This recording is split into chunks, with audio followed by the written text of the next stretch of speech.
लगातार आप लोगों का कमेंट आ रहा था कि भैया स्टेट रैंक आ गई है और इस स्टेट रैंक के बाद आगे की क्या प्रक्रिया होगी, इस पर वीडियो बनाइए। यार हम आपको जो है आज पूरी प्रक्रिया बता देते हैं। काउंसलिंग की प्रक्रिया पर मैंने एक वीडियो बनाया था, लेकिन उस वीडियो को ज़्यादातर लोगों ने देखा तो उसमें कुछ त्रुटियां उन्हें नज़र आई। तो आज जो है फाइनली स्टेट रैंक आ गया है, उसके बाद की काउंसलिंग प्रक्रिया, चॉइस फिलिंग, अलॉटमेंट रिजल्ट, सारी कुछ जानकारी इस वीडियो में आपको दूंगा। और एक जानकारी और मैं आपको दूंगा, जो जानकारी ये है कितने स्टेट रैंक तक सरकारी कॉलेज मिलने की संभावना रहती है। ठीक है, कुछ लोगों ने कहा भैया क्या कैटेगरी रैंक आएगी, उसके बारे में भी हम बात करेंगे। ठीक है, किसकी प्रियरिटी मिलेगी, इसके बारे में हम बात करेंगे। अभी आप लोग बीएड का काउंसलिंग करा रहे होंगे, आपको पता चल गया होगा कि कैटेगरी रैंक का वैल्यू क्या होता है। ठीक है, कैटेगरी रैंक का वैल्यू क्या होता है आप लोग जान चुके होंगे। सबसे पहले जो कागजात आया है उस कागज़ को आप देख लीजिए, हम बगल में हो जाते हैं, यहाँ पर लगा दिया गया है, उसे देख लीजिए। कार्यालय सचिव नियामक प्राधिकारी उत्तर प्रदेश, सभी लोग अपना अपना स्टेट रैंक देख लिए होंगे। और मैं आपको एक चीज़ सलाह देना चाहूँगा, क्या करें, ये दिल है कि मानता नहीं। आप सभी लोगों का दिल है, मानता नहीं। आप लोग जा कर के किसी के वीडियो के नीचे लिखते हैं भैया हमारा 5550 है का प्रयागराज डाइट मिल सकता है। भैया को कुछ भी नहीं पता है 5550 में वो डाइट दिलवा पाएंगे कि नहीं दिलवा पाएंगे।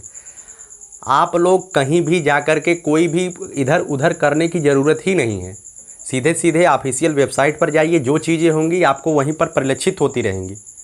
किसी के कहने पर और किसी के जिज्ञासा दिलाने पर आपको डाइट कॉलेज नहीं मिलेगा। ठीक है, चलिए, ये पहली बात मैं बता दूं, ये जो न्यूज़ है, न्यूज़ का मतलब ये जो पीडीएफ मैं आपको दिखा रहा हूँ, ये पीडीएफ जो है असीला है, नकीला नहीं है। कुछ लोग कहेंगे नकीला तो नहीं है, नकीला नहीं है। ठीक है, चलिए, आपका काउंसलिंग आज शाम से प्रारंभ हो जाएगा। आज शाम 6 बजे से आपकी काउंसलिंग शुरू हो जाएगी।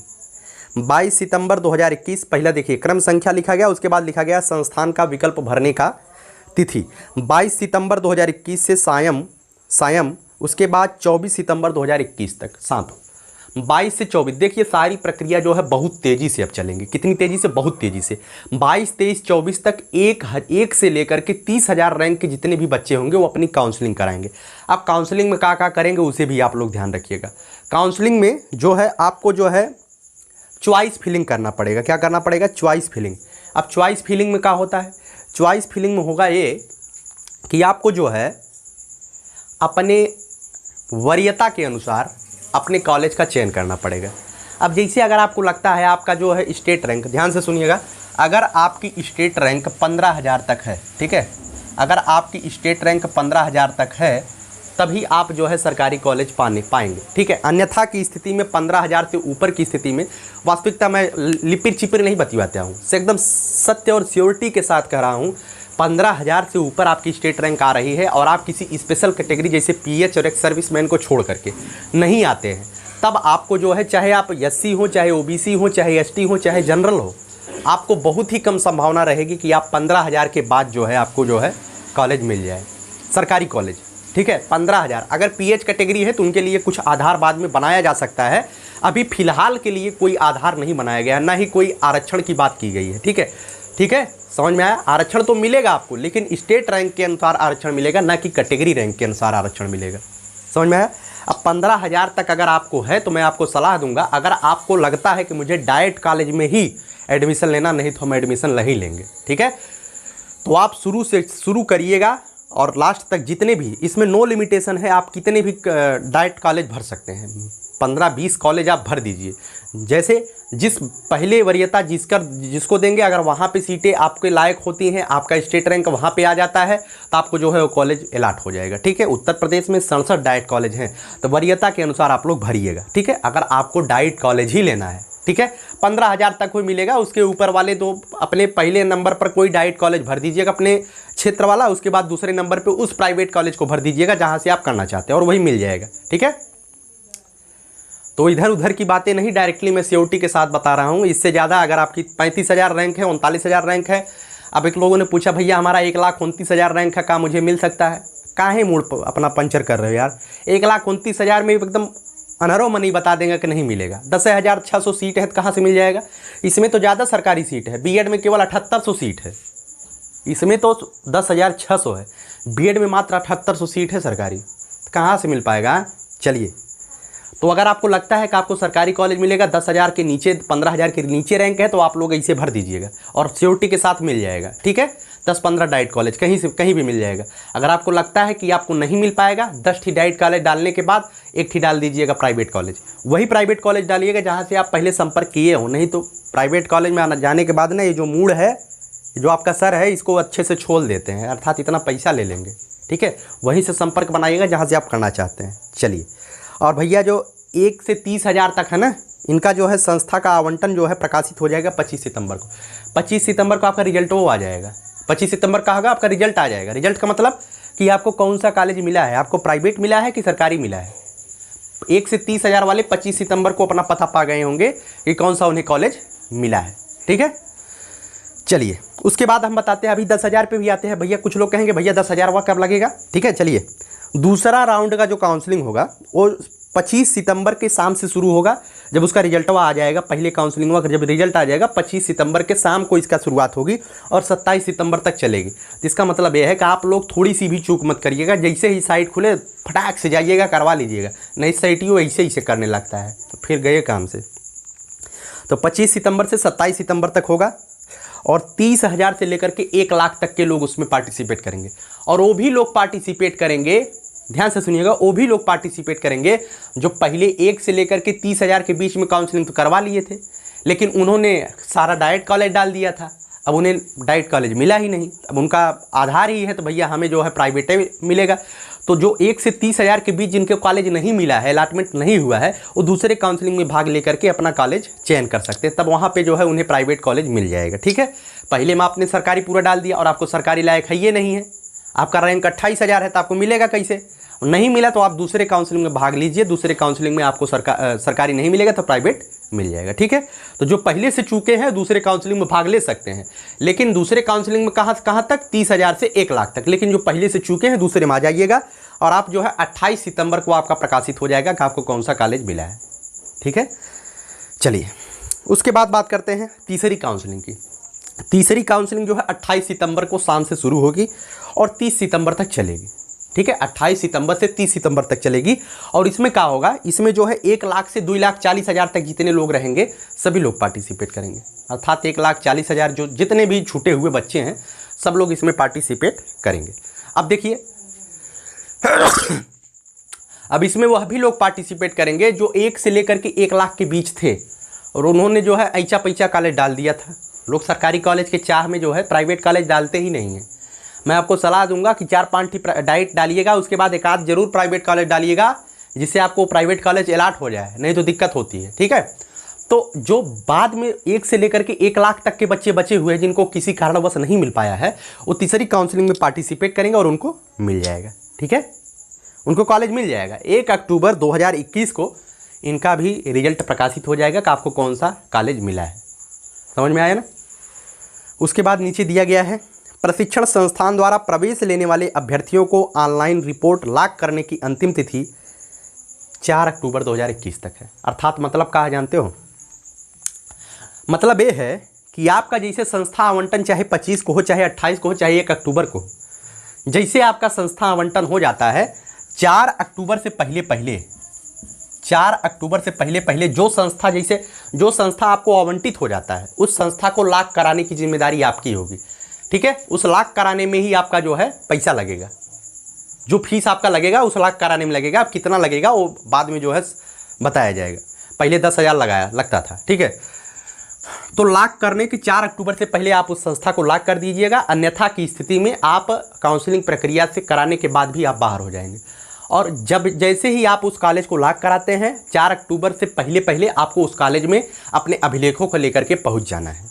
ठीक है, आप अपने उसी कॉलेज में जाइएगा कि भैया हमारा जो है हम DLED में एडमिशन लेना चाहते हैं और आपके यहाँ आए हैं, बताइए कैसी कैसी आगे की प्रक्रिया है।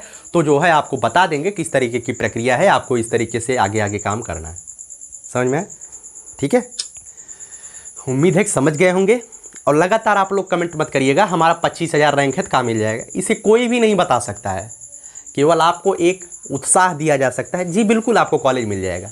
कोई भी नहीं बता सकता है कि आपको कॉलेज मिलेगा या नहीं मिलेगा।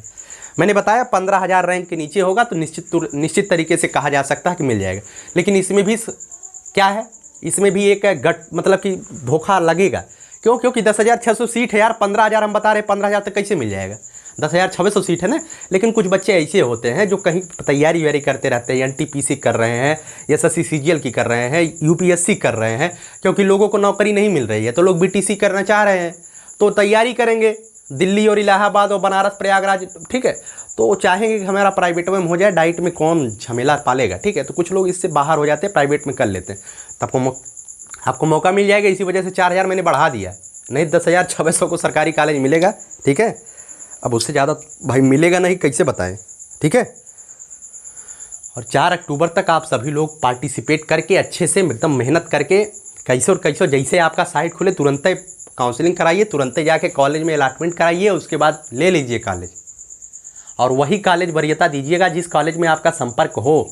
अभी नहीं कि मेरठ वाला, आप सुल्तानपुर के हैं, मेरठ का कोई कॉलेज डाइट मतलब कि डाइट तो चाहे जहाँ का दे दीजिए, डाइट में तो मनमानी पैसा लिया नहीं जाता है। लेकिन प्राइवेट वाले में, प्राइवेट कॉलेज आप उसी का सेलेक्ट करिएगा जो आपके इर्द गिर्द में हो। अब ऐसा नहीं है कि आप सुल्तानपुर के हैं और आगरा का कोई प्राइवेट कॉलेज सेलेक्ट कर लिए। अब जब एकदम जब आपको वही सीट अलॉटमेंट हो जाएगा, आपको जाना पड़ेगा, और जब आप जाएंगे तो उनसे कहेंगे कि भैया 10,000 रुपया आपका टाई ड्रेस और बेल्ट का लगेगा, आपको देना पड़ेगा। 10,000 रुपया मांगेंगे टाई ड्रेस बेल्ट का होता है ऐसा, हर कॉलेज वाले ऐसे नहीं होते हैं, लेकिन कुछ कॉलेज वाले होते हैं। ये नहीं कहूँगा कि सभी कॉलेज वाले इसी तरीके से होते हैं, कुछ कॉलेज वाले बहुत पोलाइटली आपसे बिहेव करते हैं, बहुत अच्छे से आपको जो है प्रशिक्षण के दौरान आपका साथ देते हैं, ठीक है। और आपकी जो प्रशिक्षण है वो 11 अक्टूबर से शुरू हो जाएगी। कब से? 11 अक्टूबर से आपका प्रशिक्षण शुरू हो जाएगा, अर्थात 11 तारीख से आप जो है शिक्षक बनने की प्रक्रिया में पहला कदम रख देंगे धप से, ठीक है। आपका जो सपना है वो 11 अक्टूबर से लो सफ़र शुरू हो गया है, शुरू हो जाएगा आपका सफ़र। और ये सफ़र जो है 11 अक्टूबर 2023 तक चलेगा, ठीक है। इसी में 2 साल ऐड कर लीजिएगा, 11 अक्टूबर 2023 तक। और बीच में कोई पेंडेमिक का, जैसे कोरोना वरोना नहीं, कोनो माता जी देवी जी भगवती माई आई है, तो फिर ये भी थोड़ा सा लेट हो सकता है, हो जाता है, ऐसी स्थिति होती है कभी कभार। जब दिक्कत हुआ ना 2018-19 बैच के साथ, तो थोड़ा सा लेट हो सकता है अगर कोई बीच में ऐसी स्थिति आती है। और भगवान से उम्मीद यही है कि ऐसी स्थिति नहीं आएगी, समझ में आया। 11 अक्टूबर से आपके क्लासेज चलेंगे। अब कुछ लोग कहेंगे क्या फिर से डेट वो बढ़ जाएगा? पहले में हम बताए थे डेट वोट नहीं बढ़ेगा, वो तो हम कह देते थे कि संभावना है, ठीक है, डेट वोट नहीं बढ़ेगी। 2 बार डेट पड़ गया। अब कुछ लोग बता रहे थे आपको, मतलब कि वीडियो बनाते हैं DLED पे ना, वो बताएंगे अभी भी डेट बढ़ सकती है। हमने पहले बताया था कि 2 बार डेट बढ़ गया है, और इसका मतलब ये नहीं कि लगातार डेट बढ़ता ही रहेगा। BEd के जो अमिताभ वाजपेयी जी हैं, उन्होंने कहा कि डेट बढ़ाने का मतलब ये नहीं है कि सत्र को लेट कर दिया जाए। अभी डेट बढ़ा दिया जाता ना, ये जो आज जारी हो गया, ये नवंबर में चला जाता, दिसंबर में चला जाता, 2021 का बैच 22 हो जाता है, उसे 2025 में कंप्लीट कराना पड़ता है। तो घाटा 2020 बैच वालों को होता है। सबका ध्यान दिया गया है। जो नहीं पार्टिसिपेट कर पाए भैया, आप मेहनत करिएगा, अगली बार एंट्रेंस एग्जाम होगा, अगली बार करिएगा। अगर आपको BTC ही करना है, BEd करना है, तब की ये कर लीजिए, ठीक है। अगर फॉर्म डाले थे तब की ये कर लीजिए, कोई दिक्कत नहीं है, समझ में आया। चलिए, कितने रैंक तक सरकारी कॉलेज मिलेगा मैंने बता दिया है। अब कुछ लोग कहेंगे कैटेगरी रैंक हमारा नहीं आया है और BEd में कैटेगरी रैंक आया। भैया मैं आपको बता दूं, BEd में कैटेगरी रैंक से कोई मतलब नहीं था।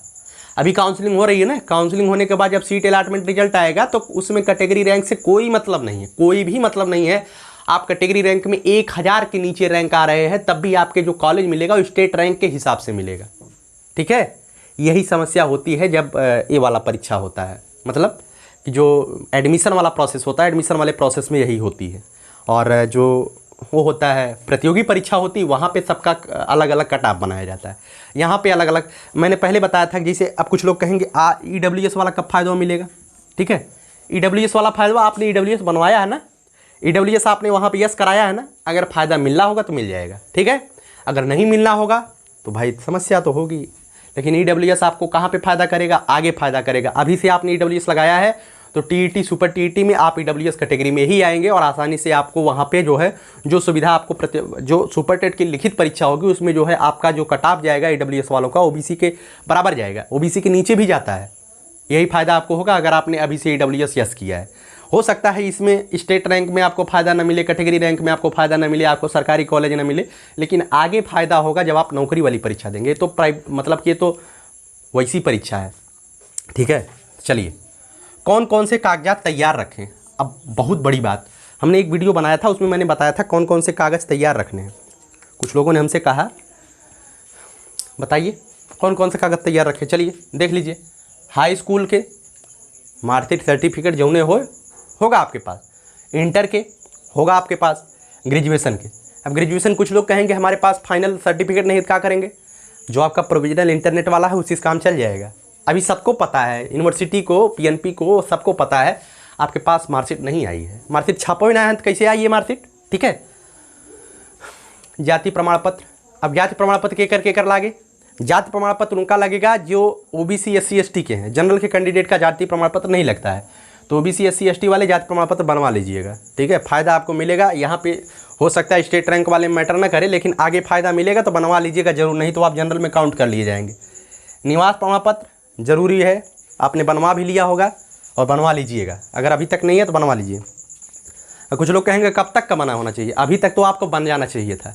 ठीक है, काउंसलिंग से पहले आपका बन जाना चाहिए, तो नहीं बनवाए थे आप, कहीं न कहीं गलती की है। ठीक है, जाति और निवास अति आवश्यक है। और कुछ लोग कहेंगे भैया हमारा 5 साल पुराना चलेगा कि नहीं? नहीं चलेगा। 3 साल से ज़्यादा पुराना आपका नहीं होना चाहिए। ठीक है, मैंने पहले बताया था 3 साल से ज़्यादा पुराना नहीं होना चाहिए। चलिए, अब सबसे बड़ा जो मैटर निकल करके सामने आ रहा है बच्चों के बीच, बहुत ज़्यादा यार, सबसे ज़्यादा यही पूछा था कि चरित्र प्रमाण पत्र और मेडिकल सर्टिफिकेट कब तक बनेगा। कुछ लोग उन्हें पागल कर दिए हैं। मेडिकल सर्टिफिकेट 4 महीने में लग जाता है बनने में। कितना महीने? 4 महीने। और चरित्र प्रमाण पत्र बनने में 2-3 साल लग जाता है। ऐसी कोई बात नहीं है। अगर 2-3 साल और 4 महीना लगता है ना, तो इसके लिए डेली लाइन लगी रहती। जानते हैं किस तरीके से हमारी शासन व्यवस्था चल रही है। जो जरूरी है, देखिए चरित्र प्रमाण पत्र 2 लगेगा, 2 चरित्र प्रमाण पत्र। एक जो है आप चरित्र प्रमाण पत्र बनवा लीजिएगा, किसी दोनों चरित्र प्रमाण पत्र आप ऐसे जगह से बनवाइएगा जो राजपत्रित अधिकारी होते हैं उनसे बनवाइएगा। अब राजपत्रित अधिकारी कौन कौन होता है? जहाँ से आप ग्रेजुएशन किए हैं उस ग्रेजुएशन का जो प्राचार्य महोदय हैं, या किसी भी सरकारी कॉलेज से जहाँ से आप ग्रेजुएशन या इंटरमीडिएट जहाँ से किए हैं या नहीं किए हैं, कोई मतलब नहीं रखता है। वहाँ से आप उनसे जो है एक चरित्र प्रमाण पत्र बनवा लीजिएगा। वही प्रिंसिपल साहब, प्राचार्य साहब अगर दस्तखत कर देंगे तो एक चरित्र प्रमाण पत्र हो जाएगा। ठीक है, और एक चरित्र प्रमाण पत्र अगर आपको लगे तो आप तहसील से बनवा लीजिएगा। अरे आपके गांव में जो है इसे कई लोग वकील टाइप के होते हैं जो LLB करके आपके कचहरी में काम करते हैं। ठीक है, उनसे कह दीजिएगा कि हमारा BTC में एडमिशन हो रहा है, एक चरित्र प्रमाण पत्र बनवाना है, 100-150 रुपया लेंगे, आराम से बना के दे देंगे। ठीक है, आराम से बन जाएगा, कोई समस्या नहीं होगी। चरित्र प्रमाण पत्र एक ठीक अपने जहाँ से ग्रेजुएशन किए हैं या तो उनसे बनवा लीजिएगा, या तो आप किसी सरकारी गवर्नमेंट कॉलेज के प्रधानाचार्य से बनवा लीजिएगा। जो राजपत्रित अधिकारी होते हैं उन्हीं से बनता है चरित्र प्रमाण पत्र, उन्हीं का मान्य होता है। ठीक है, और एक ठीक जो है तहसीलिया से बनवा लीजिएगा अगर आपको लगे, नहीं तो और कहीं से जहाँ से आपको प्रयास करिएगा। राजपत्रित अधिकारी होने चाहिए जिसे गजटेड ऑफिसर कहा जाता है। ठीक है, और कुछ लोगों ने कहा मेडिकल सर्टिफिकेट भैया ना, एक लोगों ने हमसे कहा मेडिकल सर्टिफिकेट, यार हम जब BTC किए थे तो मेडिकल सर्टिफिकेट बनवाने में हमारा बहुत दिन लग गया था, और हम बहुत थोड़ के बचा रहे, नहीं तो हम बहरे हुई हमारा बना ही नहीं था। रच्चा बचा रहे, खाली 2 घंटा लेट हो गया होता ना तो मेडिकल सर्टिफिकेट बनता ही नहीं। तो आपको बता दूँ सारी चीज़ें हो जाती हैं, 1-2 दिन में बन गया यार मेडिकल सर्टिफिकेट। क्या करना पड़ेगा आपको जो है, चाहे अपने ज़िले में, चाहे जौने ज़िले में, चाहे जिस ज़िले में। जैसे हम सुल्तानपुर के हैं, ठीक है, अब हमारे यहाँ से सुल्तानपुर का डिस्ट्रिक्ट बहुत दूर है। ठीक है, तो हमें लगा कि हम सुल्तानपुर काहे जाए, हमारे बगल ये आजमगढ़ है, नज़दीक है हमारे यहाँ से, तो हम आजमगढ़ से बनवा लेंगे। तो बनवा सकते हैं आप, कोई दिक्कत नहीं है। चाहे जहाँ के CMO कार्यालय में, जैसे मेडिकल कॉलेज जिसे कहते हैं, ठीक है, हर एक ज़िले में जो है एक कॉलेज होता है, MBBS कॉलेज, सरकारी अस्पताल होता है। ठीक है, अब कुछ लोग कहेंगे यार वहाँ पे जाने की ज़रूरत नहीं, तो सरकारी अस्पताल से बनवा सकते हो। ठीक है, सरकारी अस्पताल कोई भी हो वहाँ से आप बनवा सकते हैं। और इसमें क्या होता है जानते हो, इसमें सही तो ये है कि आपका मेडिकल सर्टिफिकेट में आपका खून चेक किया जाएगा, ब्लड चेक किया जाएगा, एक्सरे किया जाएगा, मेडिकल पूरा कई याद है। लेकिन होता क्या है, भारतीय प्रशासनिक व्यवस्था हो जाएगा तुरंत है, कोई दिक्कत नहीं, बोलने लायक नहीं। आप जाइएगा वहाँ पे बात करिएगा, ऐसी बात है, एक ठीक ऑनलाइन करिए, ऑनलाइन वहाँ पे ऑनलाइन ये सभी चीज़ें ऑनलाइन ही होगी। चरित्र प्रमाण पत्र ऑफलाइन बन जाएगा, लेकिन ऑनलाइन होगी। ऑनलाइन करिए, 1 दिन 24 घंटा के अंदर यार और कहीं दे दिए। ठीक है, तो आपका जाँच वोच तो हो भाई करेगा, जाँच वोच जाइएगा तो होगा। ठीक है, लेकिन उसमें अब ये नहीं कि हमारा आँखी गड़बड़ है तो भाई हम का बाहर हो जाएंगे, कोई नहीं। मास्टर बने जात हो यार, मास्टर बने, ठीक है। इसका मतलब ये नहीं है कि आप जो है बॉर्डर पे 10 किलो बंदूक ले घूम चलावे, आर्मी नहीं, मास्टर मतलब मास्टर, ठीक है। तो कोई समस्या नहीं होगी। इसी तरीके से सारी स्थितियां हैं और हमें जहां तक उम्मीद है कि सारी चीज़ें आप स्पष्ट कर लिए होंगे। भाई जैसे काउंसलिंग हो, काउंसलिंग करावा, मेहनत करिए, मास्टर बनिए। बहुत बहुत धन्यवाद।